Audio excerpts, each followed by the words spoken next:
1975's Kamen Rider Stronger was a show that ended the continuous streak Kamen Rider had been on since the original series started in 1971. While the franchise would return a few years later, Stronger still marks the end of an era, being the last Kamen Rider show to have Tobi Tachibana be a reoccurring ally to the Kamen Rider. Stronger follows Shigeru Joe, a young man wishing for vengeance for his fallen comrade against Black Satan, so he joins the evil organization that killed him. However, Shigeru only joins Black Satan so he can get awesome cyborg powers in order to give the organization a taste of their own medicine on his quest for vengeance. So, along with fellow cyborg Yuriko Masaki, aka Electrowave Human Tackle, Shigeru takes on the name of Kamen Rider Stronger and ventures off to combat Black Satan's army all over Japan. Stronger has one of my favorite setups for a Kamen Rider show, and it's all thanks to how it showcases Shigeru Joe's bombastic personality. He's one of the most fun writer protagonists of his era, coming into scenes with such bravado even if his cockiness is to disguise his more genuine desire for love, peace, and hatred for evil that all main Kamen Riders have.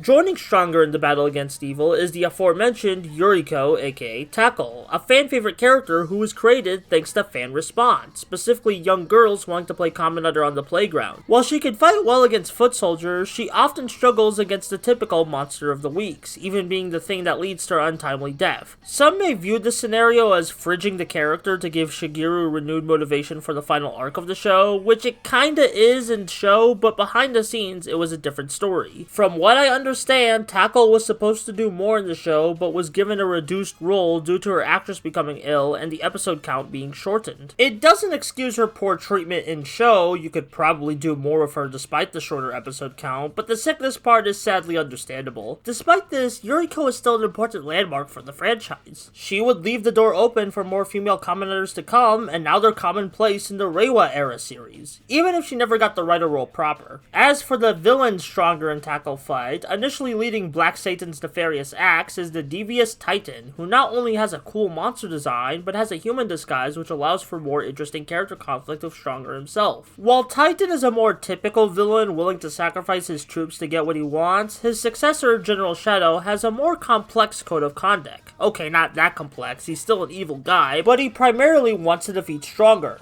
Nobody else, just Stronger, viewing him as a worthy challenge out of respect for his abilities. General Shadow often consults his deck of playing cards for divine wisdom, which could lead to unpredictable scenarios like helping Stronger out at certain occasions. It's all entertaining stuff, but sadly, the villain plots kinda fall apart for me in the last 10 episodes, though I kinda understand why they went in the direction they chose to go in. The Kamen Rider series seemed like it was gonna end here, so why not do a big blowout final battle with all the past Kamen Riders coming together to fight the real final boss who had been behind all the evil organizations in the past series. It's a spectacle finale, sure, but it did work on me, as I enjoyed seeing the past writers again. It's not the best finale Stronger could have had, but it's a good finale for this era of Kamen Rider. Overall, Kamen Rider Stronger is a good show. Its greatest strength and weakness all comes down to being a refined version of the typical formula established since 1971 to this point. It's a great version of the classic Rider tale of tragic heroics, fun monsters, and the endless battle for justice, but outside of its admittedly amazing cast, it doesn't have much new to add to the table as opposed to a show like Amazon. I honestly understand why ratings weren't as good as past series, because Stronger was more of the same, which is great for fans, but terrible to keep casual interest in the franchise afloat. I still like Stronger as a show, but I understand why it was the end of Kamen Rider for a while. Still would recommend it if you haven't seen it yet.